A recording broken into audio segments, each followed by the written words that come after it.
સંજયભાઈ રાવળ મારો કાયમી માટે કહે છે, ગમે સ્ટેજમાંથી બોલે છે કે કોઈ પાસે માલ હોય ને તો એને માલનો પાવર હોય, રૂપિયાનો પાવર હોય, કોઈ ખાખી લુગડું હોય ને ખાખી લુગડાનો પાવર હોય, એ કોકને વાહે રાજકારણનું પડખું હોય તો એને એનો પાવર હોય.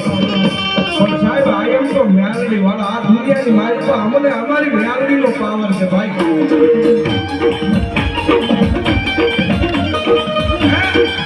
અમે તો મેલડી વાળા અમને અમારી મેલડીનો પાવર અને કદાચ એનું નામ લઈને ગમે ત્યાં નીકળી જાય હે અરે બ્રાહ્મણા ગમે ત્યાં નીકળી જાય પણ ઘરે તો મારી મેલડી પહોંચાડી દે બાબા.